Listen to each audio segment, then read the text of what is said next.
우리가 신앙생활을 할 때 자칫 오해하기 쉬운 것은 예수 믿으면은 우리 인생에 꽃길만 펼쳐질 것이라고 생각하는 것입니다.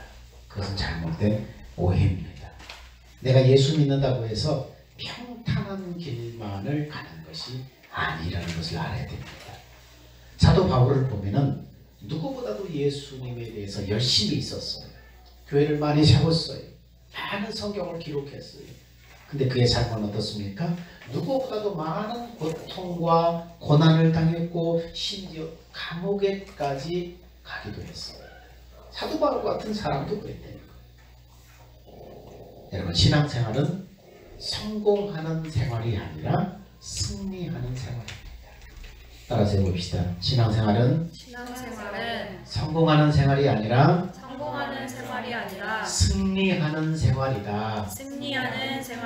네, 세상에 성공주의에 젖어서 예수 믿으면 뭔가 다 잘 되고 잘 풀리고 복을 주시고, 그런 성공 생활이 아니라 승리하는 생활이 신앙생활이에요. 신앙생활은 수많은 고난 속에서 믿음으로 이겨내는 생활이에요. 그것을 통해서 하나님은 우리의 믿음을 성숙시키시는 거예요. 하나님은 이 땅에 우리를 태어나게 하셔서 예수 믿게 하신 목적이 뭡니까? 이 땅에서 잘 먹고 잘 살고 세상에서 얻고 누릴 것을 위해서 마음껏 향유하라고 이 땅의 삶을 주어진 게 아니에요. 이 땅에 우리를 보내시는 것은 하나님의 뜻이 있어요. 하나님의 계획 가운데서 인도하시는 거예요. 이 땅이 최종 목적지가 아니에요. 우리가 즐겨 부르는 찬송 중에 복음성가 중에서 낮엔 해처럼 밤엔 달처럼 이라는 찬양이 있습니다. 그 찬양 2절 가사에 보면은 첫 가사는 예수님처럼 바울처럼 그렇게 살 수는 없을까, 이렇게 그런 찬양이 나옵니다. 예수님처럼 바울처럼 그렇게 살 수 없을까. 여러분, 예수님과 바울의 삶은 우리가 흠모할 만한 삶이지만은 예수님처럼 바울처럼 온몸을 던져서 산다는 것은 그렇게 낭만적인 장밋빛 삶이 아니에요. 우리 찬양할 때 예수님처럼 바울처럼 그렇게 살 수는 없을까 그러면서 그 삶을 흠모하지만은 결코 우리가 생각하는 그런 삶이 아니라는 거예요. 낭만적인 삶이 아니라는 거예요. 장밋빛 삶이 아니라는 거예요. 그들은 현실 속에서 모진 고통과 눈물과 슬픔과 굶주림의 연속이 바로 예수님의 삶이었고 바울의 삶이었다는 것입니다. 예수님은 머리 둘 곳조차 없으셨다고 그렇게 말씀하셨습니다. 바울은 복음을 전하면서 순회하면서 차 세계를 다니면서 헐벗었어요. 굶주렸어요. 추위를 탔어요. 외로움과 감옥의 투옥의 고통을 계속해서 겪었어요. 그런 삶을 여러분 원하십니까? 그런 삶을 여러분 흠모합니까? 여러분, 성도의 삶 속에서도 고난과 고통은 찾아온다는 거예요. 믿음은 은혜의 복을 통해서만이 아니라 시련을 통해서 고난과 환난을 통해서 자라나고 성숙해진다는 것을 여러분 명심해야 돼요. 여러분, 조개는 진주를 어떻게 만들어내지요? 진주가 만들어지는 그 과정을 보면요, 조개의 속살 안에 모래와 같은 이물질이 들어오면 조개는 그 모래알이 살 속에서 그 비벼되는 그 고통이 밀려올 때마다 이 조개는 진액을 뿜어서 그 모래알을 진액을 뿜어서 감싸다가 나중엔 모래가 진주가 되어 간다는 거예요. 우리의 믿음도 진주를 품은 조개처럼 고통을 통과할 때에 믿음의 결실이 나타나는 거예요. 그래서 예수 믿는 것을 너무 그렇게 낭만적으로 생각하지 마세요. 계속 뭔가 잘 풀리고 잘 되고 복 주고 이런 것에만 여러분 심취하지 마세요. 반드시 예수 믿는 사람에게도 고난이 있다는 것, 환난이 있다는 것을 성경은 말하고 있습니다. 바울을 보면은 고린도후서 1장 8절에 바울은 그렇게 말합니다. 자, 바울이 뭐라고 말합니까? 사랑하는 형제들이여, 우리가 아시아에서 겪은 환난이 어떤 것이었는지를 꼭 알아두기 바랍니다. 우리는 모든 박해와 고통을 견뎌내지 못하여 끝내 살아남을 희망조차도 잃어버리고 있었습니다. 바울처럼 위대한 사도가, 바울처럼 능력 있는 사도가, 바울의 손수건만 갖다 사람이 돼도 사람이 벌떡벌떡 일어나고 병이 치료되는 그런 능력의 역사가 있는 사도 바울, 왜 이런 고난을 겪었을까요? 고난이 필요하기 때문에. 바울이 고린도 교회에 보낸 편지에 보면은 그가 아시아에서 환난을 당했다고 기록하고 있습니다. 아시아에서 겪은 환난이 어떤 것이었는지 여러분 알아두기 바랍니다. 믿음의 성도에게도, 믿음의 가는 길을 가는 사람에게도 환난이 있습니다. 알아두기 바랍니다. 마음의 준비를 바랍니다. 환난이 올 때 낙심하지 말고 낙망하지 말고 마음의 준비를 하라는 거예요. 아시아에서 당하는 환난을 당했다. 환난에 해당하는 헬라어가 뭐냐면 어떤 상태냐면 맷돌에 갈아지는 상태를 뜻합니다. 여러분 환난이 얼마나 힘들면 맷돌에 그 갈아지는 고통에다 비유했을까요? 그가 당한 환난이 얼마나 고통스러웠으면 마치 맷돌에 갈아지는 것 같다고 표현했을까요? 우리가 겪은 아시아에서 겪은 환난을 여러분이 어떤 것이었는지 알아두기 바랍니다. 예수 믿는다고 그런 환난이 찾아올 때 여러분 시험 듣지 마세요. 또한 모진 박해와 고통을 견디어내지 못하여 끝내 살아남을 희망조차 잃어버리고 있습니다. 여기서 8절 말씀에 보면은 형제들아 우리가 아시아에서 당한 환난을 너희가 알지 못하기를 원치 않으니 힘에 지나도록 심한 고생을 받아. 힘에 지나도록 심한 고생을 받아. 1.8절에 그렇게 말하고 있습니다. 힘에 지나도록, 힘에 겪도록 이라고 표현하고 있습니다. 여러분 어떤 고난을 지금 얘기할까요? 힘에 겪도록이라는 표현은 개역성경에서는 힘에 지나도록 이라고 번역하고 있고 오늘 우리가 보고 있는 공동번역 성경에는 이렇게 표현하고 있습니다. 힘에 겪도록이라는 표현은 자신의 힘으로 감당할 수 있는 범위를 넘어서는 고난, 자기 힘으로 감당할 수 있는 범위를 넘어서는 고난, 고난을 참는 인내로 감당하다가 그 인내마저도 놓아버리는 그 인내의 한계점에 이르는 극한 고난의 상태, 그런 힘에 겪도록 바울이 이 사역을 하면서 고난을 겪었다고 말하고 있습니다. 바울과 같은 위대한 사도가 그렇게 힘겨운 고난을 당했다는 거예요. 인내의 한계점에 다다른 극한 고난의 상태, 그 마지막 인내마저도 놓아버리는 극한 상태. 얼마나 극심했으면 그렇게 표현했을까요? 여러분 주님의 오신 날이 가까워올수록 이는 고난들이 있다고 성경은 말하고 있습니다. 여러분이 가지고 있는 그 믿음을 빼앗기 위해서, 여러분을 실족시키기 위해서, 여러분을 마귀의 소속으로 붙잡아가기 위해서 세상의 구조는, 세상의 문화와 세상의 시스템은 예수 믿는 사람들을 그렇게 몰고 가는 거예요. 우리의 믿음을 위협하도록 그렇게 몰고 가는 것을 기억해야 돼요. 우리가 믿음 생활 중에 경험하는 고난에는 우리 힘으로 버틸 수 있는 것도 있지만 우리의 힘과 인내로 견디기 어려운 것들도 많이 있다는 거예요. 여러분 기억하십시오. 우리의 믿음 생활 중에는 고난의 현실도 있다는 것을 알아야 합니다. 이유를 알 수 없는 고난이 다가올 때 그래서 시험 들지 말라는 거예요. 여러분 준비하라는 거예요. 내가 그 시험을, 그 고난을 이겨낼 수 있는 믿음을 준비하라는 거예요. 바울은 극심한 고난 속에서 어떤 것을 생각했을까요? 자, 8절 말씀에 바울은 극심한 고난 중에서 뭘 생각했을까요? 자, 1절 8절에 뭐라고 말하고 있습니까?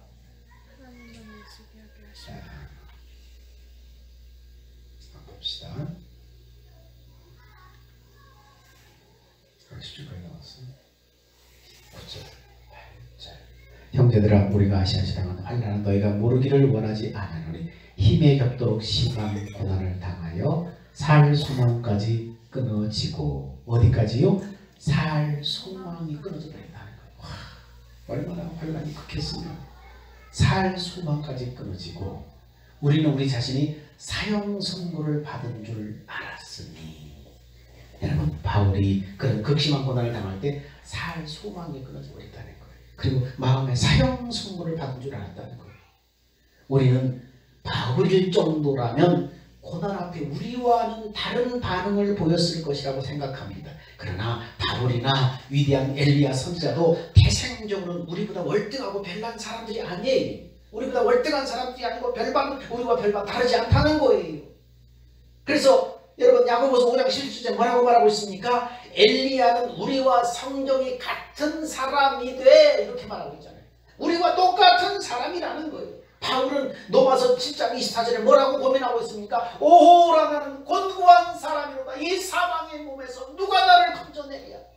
우리처럼 갈등하고 고민하는 사람이었다는 거예요. 엘리야는 우리와 성정이 똑같은 사람이었다는 거예요. 우리가 별반 다르지 않은 그런 사람이었다는 것입니다. 이 바울이 경험한 고통은 환난이 너무 심해서 살아갈 소망마저 끊어져 버리고, 그리고 사형 선고를 당한 것 같은 절망스러운 상태. 사형수들이 이제 면회 왔습니다. 3번 나오세요. 사형 집행하는 날이 그런데, 그래서 면회한다고 해서 데리고 나가는데 분위기가 벌써 이상하대요. 교도관들이 면회 왔다고 그러는데 철장문을 나오는데 양쪽에서 딱 잡는데요. 오른손 왼손 꼽장문을 딱 잡고는 같이 걸어간대요. 그래서 이게 뭔가 다르구나. 오늘 면회 온 게 아니구나. 직감을 해서. 그러다가 뚜벅뚜벅 걸어가는데 사형수는 어떻게 해요? 오늘이 내가 사형당하는 날이구나. 마음에 직감을 하고 한대. 그래서 교관들이 끌고 가지만 어떻게 해요? 사형수는 어떻게 하든지 천천히 가고 싶어서 그 걸음을 최대한 천천히 간대요. 그리고 나서 저 앞에 사형장이 딱 보이면 거기서 다리에 힘이 딱 풀려버려서 덜썩 주저앉아 버립니다. 더 이상 그 절망감에, 이제는 어떻게 희망이 없잖아요. 그 절망감에 거기서 주저앉아 버립니다. 바울이 그렇게 말하고 얼마나 이 하나님의 복음을 전하면서 이 고난을 당했는지 살아갈 소망이 끊어져 버리고 절망스러운 상태였다. 사형 선고를 받은 줄 알았다. 그 상태까지 갔다는 것입니다. 여러분, 얼마 전에 자유를 찾아서 고깃배를 타고 탈북한 북한 선원 2명을 16명을 북한에서 살해하고 도주했다고 말하는 북한 정권의 말만 듣고 그 죄도 가리지 않은 채 그들을 북송해버렸어요. 유럽 인권법에는 범죄하고 망명했을지라도 돌아가면 투옥당하고 구분당하고 처형되는 곳으로 돌려보내지 않아야 하며 망명한 그곳에서 조사해서 죄값을 받게 됐어요. 그런데 자유대한민국이라고 하는 이 나라에서 좌파가 정권을 잡더니 그 진위도 가리지 않은 채 그 자유를 찾아서 탈북한 사람들을 손을 묶고 눈을 가리고 입에 재갈을 물리고 적대국인 공산 북한 정권에 넘겨버리고 말았다는 거예요. 처음에 그들은 어디로 가는지도 모른 채 차에 태워졌어요. 손이 묶였어요. 말도 못하게 입을 재갈 물고 눈도 가렸어요. 차에 태워져서 어디 가는지 모르게 갔어요. 근데 참 판문점에 도착해서 안내를 풀어주고 북한 쪽에 넘겨줄 때야 비로소 북한으로 강제 북송된다는 것을 알고 이제 죽었구나 하면서 그 사람들이 거기서 다리에 힘이 풀려서 덜썩 주저앉아 버렸다고 기자들 얘기를 합니다. 뭡니까? 살 소망이 끊어져 버린 절망감에 다리가 풀려서 주저앉아 버린다. 소리치고 저항할 수도 없고 도망갈 수도 없는 한 줄기 빛도 보이지 않는 그 절망감의 상태, 자기 힘으로는 어떻게 더 이상 해볼 수 없는 그 절망의 상태, 그것을 뭐예요? 오늘 바울은 그렇게 표현하고 있어요. 살 소망까지 끊어지고 사형 선고를 받은 줄 알았다. 그들이 북송된 뒤에 들려오는 얘기는 뭡니까? 그들이 도살장에 끌려가서 잔인하게 처형돼서 내장이 다 뜯겨진 채로 버려졌다고 전해지고 있습니다.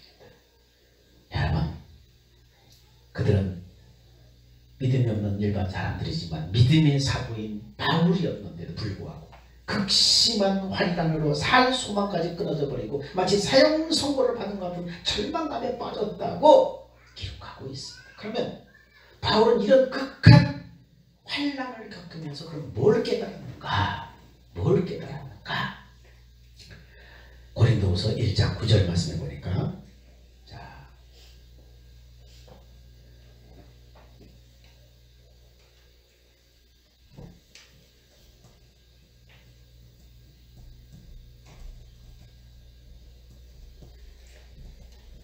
뭘 깨달았는가 한번 읽어볼까요? 시작. 우리는 우리 자신이 사형선고를 받은 줄 알았으니 이는 이 환난을 겪으면서 뭘 깨달았는가? 이렇게 사형선고를 받은 것 같은 그런 정도의 고난이 닥쳤는데 이것은 목적입니다. 이유입니다. 우리로 자기를 의지하지 말고 오직 죽은 자를 다시 살리시는 하나님만 의지하게 하시니라. 바울의 고난의 목적. 왜 이런 극한 상황까지 하나님이 허락하시는가? 자기를 의지하지 말고 죽은 자를 다시 살리시는 하나님만 의지하게 하려 하십니다. 이걸 깨달았다는 거예요. 이걸 깨달았다는 거예요. 믿음의 사람이 고난을 겪는 이유가 이거였구나. 그걸 깨달았다는 거예요.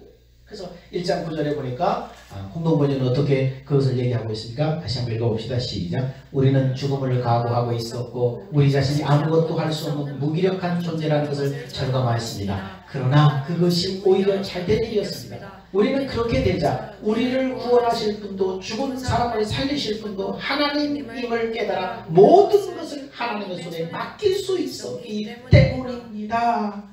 그렇습니다. 여러분 이것을 바울 깨달았다는 거예요. 엘리야는 우리와 똑같은 사람이고 바울도 스스로 곤고한 사람이라고 고백하는 사실에 여러분 주목하십시오. 그들이 어려운 환경을 뚫고 믿음의 인생을 산 비결이 무엇이었는가? 단 한 가지 자신의 힘이 아니라 하나님의 능력으로 그들은 극복했다는 것입니다. 그렇다면 우리도 엘리야처럼 바울처럼 자신을 의지 않고 우리가 의지한 하나님을 의지함으로 고난을 극복하던 믿음의 인생을 살 수 있겠구나. 우리는 이것을 깨닫는다는 것입니다. 바울은 이걸 깨달았다는 거예요. 하나님이 우리를 힘에 겪도록 극한 고난의 상태까지 허락하시는 것은 우리를 절망에 몰아넣으려는 것이 아니라 자신을 의지하지 말고 하나님만 의지하도록 하나님이 계획하셨다는 사실이에요. 하나님의 자녀는 특별히 세상 만민 가운데서 하나님이 특별히 찍어서 불러서 예수님의 피로 속죄받아서 하나님의 생명을 자녀되게 하셨어요. 그 하나님을 향한 그 하나님의 자녀를 향한 하나님의 시선과 하나님의 마음과 하나님의 관심을 지금 받고 있는 거예요. 그 내버려 두겠어요? 극한 환난 속에서 그 속에서도 하나님의 뜻이 있다는 거예요. 하나님이 우리를 힘겹도록 극한 환난의 상태까지 허락하시는 것은 우리를 절망에 몰아넣어서 절망 가운데 죽으라는 것이 아니라 자신을 의지하지 말고 하나님을 의지하는 것을 배우도록 한다는 거예요. 환난과 고난은 다시 말하면 육신의 생명으로 살지 말고 이제는 하나님이 주신 생명으로 살도록 하나님의 계획하셨다는 사실이에요. 생명이 바뀌었으니까 이제는 육신의 생명, 마귀에게 속한 육신의 생명으로 살지 말고 구원받은 거듭난 네 안에 있는 그 하나님의 생명으로 사는 것을 하나님 깨닫게 하시려고 극한 환난의 상태까지 하나님이 허락하신다는 거예요. 여러분, 육신의 생명은 마귀에게 순종하는 생명입니다. 구원받은 하나님의 생명은 성령님께 순종하는 생명입니다. 그러므로 육신의 생명으로 살지 말고 하나님의 생명으로 살라고 예수께서 우리의 죄와 저주를 대신 담당하셨고 육신의 생명과 함께 십자가에 죽으시고 부활하셨어요. 그리고 믿는 사람에게 하나님의 영이 하나님의 생명을 가지고 들어와서 함께 계시는 거예요. 이제는 복음을 듣고 예수를 영접한 사람, 다시 말하면 내가 죽고 내 안에 예수로 사는 사람의 삶의 방식은 어떠해야 되는가? 육신의 생명에서 나오는 힘으로 살지 말고 하나님의 생명에서 나오는 힘으로 살아야 된다. 그걸 하나님이 깨닫게 하시려고 극한 고난과 환난의 상태까지도 하나님이 허락하신다는 거예요. 그래서 로마서 8장 13절에는 뭐라고 얘기합니까? 시작. 너희가 육신대로 살면 반드시 죽을 것이로되 영으로서 몸의 행실을 죽이면 살리라. 육신의 생명으로 살지 말라는 거예요. 마귀에게 순종하는 육신의 생명으로 살지 말고 네 안에 하나님의 영, 그 영이 인도하는 대로 영의 음성에 순종해서 몸의 행실을 쳐서 복종시켜라는 거예요. 이 말을 더 쉽게 공동번역에 뭐라고 말합니까? 자, 읽어봅시다. 시작. 만일 여러분이 육신을 그대로 따라간다면 여러분은 길을 잃고 장차는 멸망하고 말 것입니다. 그러나 성령의 능력으로 육신의 악한 행동을 깨뜨려 버린다면 여러분은 살게 될 것입니다. 육신대로 살지 말고 영으로서 몸의 행실을 죽여라. 성령을 쫓아 행하라. 이렇게 말하고 있습니다. 이렇게 살도록 하기 위해서 때로는 예수 믿는 사람의 믿음을 그런 지경으로 올려놓기 위해서 때로는 고난 가운데, 때로는 환난 가운데 하나님이 허락하시는 것입니다. 로마서 8장 3절은 이 말씀을 또 어떻게 말씀하고 있습니까? 시작. 하나님의 의를 모르고 자기 의를 세우려고 힘써 하나님의 의에 복종하지 아니하였느니라. 사람들이 자기 의를 세우려고 하나님의 의를 복종하지 않았다는 거예요. 자기 의는 육신에게서 나오는, 육신의 생명에서 나오는 거예요. 하나님의 의는 하나님의 생명에서 나오는 거예요. 그런데 자기 의를 여전히 자기 의를, 예수 믿어도 자기 의를 세우려고 하나님의 의를 자꾸 밀어내니까 하나님의 고난을 통해서 자기 의를 버리게 하셔서 하나님의 의를 쫓도록 하신다는 거예요. 이것을 동독번역에도 뭐라고 말하는가? 좀 더 쉽게 풀이한 구절을 읽어봅시다. 자, 시작. 그들은 그리스도께서 자기들이 하나님과 올바른 관계를 맺게 하기 위해서 죽으셨다는 것을 깨닫지 못하기 때문입니다. 그들은 나름대로 율법과 관습을 지키는 것이 하나님의 은총을 입는 선량한 인간이 되는 길이라고 여기고 그것을 지키려고 애쓰고 있지만 그것은 하나님께서 구원하시는 방법이 아닙니다. 지금까지 세웠던 나름대로 율법과 양심과 관습과 그렇게 해서 하나님 앞에 떳떳하게 서려고 하는, 어떤 육신의 행위를 통해서 내가 하나님 앞에 서려고 하는, 이것은 자기 의예요. 자기 의. 육신의 생명에서 나오는 자기 의, 자기 양심을 애무하는 거예요. 자기 양심을 편하게 하는 거예요. 그래서 갈라디아서 5장 4절에 또 말합니다. 시작. 율법 안에서 의롭다함을 얻으려 하는 너희는 그리스도에서 떨어지고 은혜에서 떨어진 자로다. 그렇게 율법 안에서 어떤 육신의 눈으로 보고 육신의 양심에 따라서 그렇게 마음의 소리를 따라서 지키려고 하는 너희는, 그렇게 해서 하나님 앞에 떳떳해지려고 하는 너희는, 그렇게 하면 그리스도에게서 떨어지고 은혜에서 떨어져 버린다. 썩은 동아줄, 그 다음에 새 동아줄 얘기했었죠. 사람들은 자꾸만 썩은 동아줄을 자꾸 붙잡으려고 해요. 그거 붙잡으면 나중에 떨어지는 거예요. 나를 이제 죽으시고 부활하셔서 우리 예수님께서 새 동아줄을 내려주시되 그걸 붙잡아야 돼요. 뭘 붙잡아요? 이 말씀을 어떻게 공동번역에도 말합니까? 시작. 그런데도 끝내 여러분은 하나님께 주신 빛을 율법을 지켜서 갖겠다는 겁니까? 그렇다면 그리스도는 여러분에게 아무런 의미도 없습니다. 여러분은 하나님의 은혜를 잃어버린 것입니다. 하나님 앞에 진 빛을 너희가 착한 일을 하고 또 성경의 눈으로 봐서 이렇게 이 말씀을 다 지키면 하나님이 나를 기쁘게 여기고 복을 주겠다, 그렇게 율법을 지켜서 그렇게 해서 하나님 앞에 서려고 합니까? 그렇다면 예수 그리스도는 여러분에게 아무런 의미가 없는 것입니다. 여러분이 육신에게서 나오는 그 마음의 양심을 따라서 착하고 의롭고 선하게 살려고 하는 그 양심을 따라서 그렇게 산다면은 그리스도는 여러분에게 아무런 의미가 없습니다. 그렇게 살지 말라고, 그 육신의 마귀에게 종된 육신의 생명에서 나오는 것으로 살지 말라고 주님께서 죽으셨는데 그렇게 옛날대로 살려고 한다면은 예수님은 여러분에게 아무런 의미가 없습니다. 여러분 하나님의 은혜를 잃어버린 것입니다. 이렇게 얘기하고 있습니다. 육신의 생명을 의뢰하는 것이 정말 얼마나 무력한 것인가를 철저하게 깨닫게 하시려고 하나님은 어떻게 해요? 극한 환난의 상황까지도 허락하신다는 거예요. 자기 의를 계속 쫓고 자기 육신의 양심을 가서 만족시키려고 하는 그 자기 의를 세우려고 하나님의 말씀하고 있는 그 하나님의 방법을 복종하지 않고 계속해서 자기 의를 세우려고 걸어간다면 하나님께서는 자기 의를 버리게 하시려고 환난과 고난의 극한 상황까지도 하나님이 허락해 보이신다는 거예요. 그래서 어떻게 해요? 한계를 보라는 거예요. 너 육신의 힘으로 살려고 하는 그 한계를 봐라. 얼마나 육신이 힘이 없는가 한계를 깨닫게 하셔서 아무것도 할 수 없구나 나는, 아무것도 할 수 없구나 하는 그 상황에서 비로소 사람들은 뭡니까? 하나님 찾아요. 하나님 도와주세요. 그때 하나님 찾아요. 난 아무것도 할 수 없습니다. 극한 상황까지도 그렇게 허락하신다는 거예요. 그래서 많은 사람들이, 예수를 믿는 사람까지도 병상에서 나름대로 자기 방법 가지고 다 병을 치료하려고 애를 써요. 자기 있는 시간 다 들어서 좋다는 약 다 먹어보고 좋다는 항암제 다 써보고 그래도 안 되고 마지막 절망에 찾아오고 그들은 비로소 누굴 찾아요? 하나님 찾아요. 인간적인 방법으로 다 해보고 자기 힘으로 다 해보고 그리고 안 되면 하나님 찾는다니까요. 사람이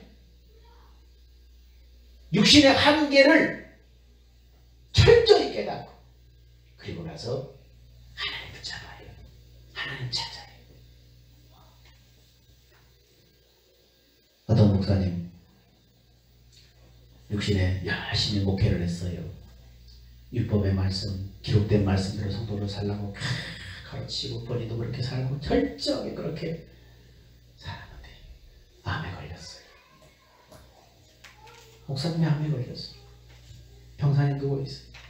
의사가 사형선고를 내렸어요. 3개월 기도야 3개월입니다. 근데 그 목사님이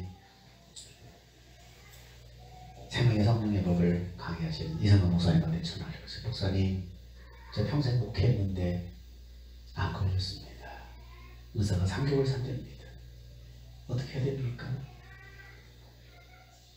목사님 찾아가셔서 신방을 설대. 다른 거 기도하지 말고 살려주세요 뭐 기도하지 말고 내가 눈을 감기 전에 내 육신이 눈을 감기 전에 예수님을 보내서 나타내신 그 하나님의 사랑을 하나님 깨닫게 해주세요. 그 하나님의 사랑을 알게 해주세요. 이거 하나만 기도해라. 이거 하나만 기도해라. 다른 말이 없더래. 그러고 가셨는데 그분이 지금까지도 살아있대. 하나님의 사랑을 깨달으면 다 되는 거예요. 예수를 보내서 나타내신 하나님의 사랑을 내가 성령으로 깨달으면 다 되는 거예요. 우리 얼마나 하나님의 사랑에 대해서 예수님에 대해서 많이 듣고 많이 얘기했어요. 근데 그것은 지식일, 머리의 지식일 뿐이에요. 성령이 오셔서 하나님의 사랑이 이런 것이라고 성령이 가르쳐주고 성령이 깨닫게 해줄 때 비로소 그것이 내 손에 쥐어지고 믿어지고 확신이 가는 거예요. 이런 거 하나님의 사랑을 깨달을 때 하나님께서 우리 마음에 하나님의 사랑을 부어주신다고 그랬어요. 하나님의 사랑을 부어버리는, 찔끔 주는 게 아니라 하나님의 사랑을 우리 마음 가운데 부어줘버려요. 그 하나님의 사랑이 뭐예요? 하나님의 마음이에요. 하나님의 마음을 부어줘버립니다. 하나님의 마음이 뭐라고 그랬어요? 그것이 구원이라고 그랬잖아요. 그것이 바로 영생이고 그것이 구원이에요. 그러니까 어둠이 물러가버립니다. 몇 년 전에 그랬는데 지금도 살아계시대요. 목회 잘하신대요. 사람들은 뭡니까? 고난 가운데 환난 가운데 육신의 한계를 깨닫고 절망적인 마지막 상태에서 이거 다 내려놓고 하나님 살려주세요. 하나님의 의를 붙잡아서 살게 하려고 하나님이 고난을 허락하시고 환난을 허락하신다는 것입니다. 살아갈 소망까지 끊어지고 사형선고를 받을 것 같은 육신의 생명의 한계 상황까지 철저히 맛보게 하셔서 육신은 의지할 대상이 못 된다는 것을 철저히 깨닫게 하십니다. 그래서 육신을 의지하지 않고 오직 하나님만을 의지함으로 하나님의 능력으로 살게 하려는 것이 하나님의 계획이랍니다. 고난을 통해서 그래서 바울이 소망하는 것이 뭡니까? 그래서 자, 그가 이같이 큰 사망에서 우리를 건지셨고, 큰 사망은 뭐예요? 우리 예수 그리스도께서 우리 마귀의 종된 우리 옛사람을 위해서 죄와 사망을 대신 담당하시고 예수님의 대신 죽으신 그 큰 사망에서 우리를 건져서 구원했고, 그렇게 아들을 삼아주셨는데 하나님의 생명으로 거듭나게 하셨는데 건지셨고, 그렇다면 또 건지실 것이며 이후에도 건지기를 그에게 바라노라. 뭐예요? 소망을 갖는 거예요. 전에 소망이 끊어졌는데 이제는 소망을 갖는 거예요. 그렇게 구원해 주셨다면 그 엄청난 대가를 지불하시고 십자가에 죽으셔서 우리를 하나님의 생명으로 구원해 주셨다면 우리를 지금 현재도 건져주실 것이고 미래도 건져주실 것이다. 소망을 갖게 돼요. 전에는 소망이 끊어져 버렸는데 죽음에서 건지시는 하나님을 믿음의 눈으로 지금 바울을 바라보고 있어요. 영원한 저주와 형벌의 운명에서 우리를 건지셔서 영생하는 하나님의 생명을 가진 자녀로 낳아주셨다면 현실에서 육신을 의지하지 않고 하나님을 의지할 때, 내가 죽고 내 안에 예수를 믿음으로 바라보며 살아갈 때 현실에서 당하는 죽음 같은 고통에서도 건져주실 것이다 확신하고 있는 거예요. 과거와 현재에서 우리를 건져주신 하나님을 믿고 확신한다면 이제 그 날에, 그리스도의 날, 주님의 날, 하늘의 기업, 하늘 구원의 상급의 구원의 자리에 나를 서게 하실 것을 믿음의 미래의 소망으로 지금 바울이 바라보며 이렇게 지금 믿음으로 고백하는 거예요. 건지실 것이다. 이후에도 건지기를 그에게 바라노라. 그래서 빌립보서는 이렇게 말합니다. 너희 안에 착한 일을 시작하신 이가 그리스도 예수의 날까지 이루실 줄을 우리는 확신하노라. 너희 안에 착한 일을 시작하신 뭐예요? 나를 위해 대신 죽으시고 부활하셔서 나에게 영원한 생명을 주신 그 착한 일을 시작하신 예수님께서 끝날 우리 인생의 끝날 그리스도 예수님이 재림하는 그날까지 그 하나님의 계획을 우리를 통해서 이루실 계획을 다 완성하실 것을 우리가 확신한다. 이렇게 믿음으로 바라보고 있습니다.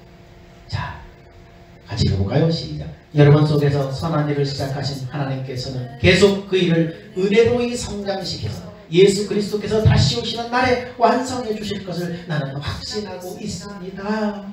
여러분, 우리를 이 땅에서 죄악 많은 세상의 이 땅에 태어나게 하셔서 예수 믿고 구원받게 하셔서 지금 고난을 통해서 우리를 연단시키시고 육신을 의지하는 그 마음을 다 빼내고 하나님만을 의지하고 믿음의 눈으로 바라보고 그렇게 자꾸 성장시켜서 주님이 뜻은 뭐예요? 육신을 벗고 하나님의 나라에 들어서는 그날 우리를 상급받는 자리, 하늘 기업을 상속받는 자리에 앉히는 거예요. 하나님의 꿈은 세상이 아니에요. 세상을 만들고 우리를 창조한 목적은 세상이 아니에요. 이 세상은 우리를 키우는 곳이에요. 우리의 본격적인 예수 믿는 자의 삶은 우리 육신을 걷는 하나님의 나라에 들어가서 본격적으로 시작되는 거예요. 하나님의 자녀로, 하나님의 사랑받는 자녀로, 영생을 가진 자녀로 하나님의 기업을 상속해서 하나님의 나라를 경영하는 거예요. 이게 하나님의 꿈이고 하나님의 계획이에요. 하나님과 함께 그 나라에서 그렇게 사는 것이 꿈이에요. 그 계획을 위해서 지금 과정 중에 있는 거예요. 성도라고 해서 여러분 이 땅에서 성도라고 해서 고난이 면제되지 않습니다. 우리도 다른 사람처럼 예수 안 믿는 사람들은 똑같이 고난 당할 수 있어요. 병들 수도 있어요. 파산할 수도 있어요. 고난이 면제되지 않습니다. 그러나 그들과 다른 것은 뭡니까? 우리는 하나님의 시간표 계획 속에서 진행되는 거예요. 하나님의 계획 가운데서 진행되는 거예요. 하나님은 고난을 통해서 하나님만을 의지하는 자에게 다시 살리는 능력과 생명 주시는 은혜를 경험하게 하시는 거예요. 사랑하는 여러분, 앞으로 살아갈 인생길에 힘겨운 고난이 있을 때 소망 없는 사람처럼 낙담하지 마세요. 믿음의 끈을 놓아버려서는 안 돼요. 오직 생명으로 살게 하려는 하나님의 계획인 것을 믿음으로 나를 내려놓고 내 안에 예수님만 의지함으로 성령의 역사로 주님의 마음이 부어져서 그 마음으로 주님의 음성을 듣고 걸어가고 회복의 역사, 구원의 역사를 다 경험하기를 주의 이름으로 축원드립니다. 기도합니다. 하나님 은혜를 감사합니다. 하나님, 고난을 딛고 승리하는 믿음은 어떤 믿음입니까? 바울을 통해서 배웁니다. 바울은 힘에 지나도록 살 소망까지 끊어지는 환난을 겪었다고 말하고 있습니다.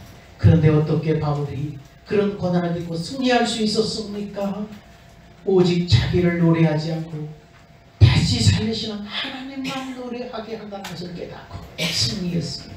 우리도 하나님 바울처럼 하나님 이 땅에서 고난을 당할 때, 환난이 찾아올 때 이상한 일 당하는 것처럼 그렇게 시험 들지 않게 하시고 하나님의 계획 속에서 내 믿음을 다듬으려고 하는, 나를 의지하지 않고 하나님의 생명으로 살게 하시려는 하나님의 계획인 것을 알게 하시고 철저히 나를 내려놓고 나를 의지하지 않고 하나님 붙잡게 하옵소서. 하나님 바라보게 하옵소서. 믿음의 눈으로 걸어가게 하여 주셔서 회복하시는 하나님의 은혜를 경험하게 하여 주옵소서. 생명 되신 예수님의 이름으로 기도합니다. 아멘.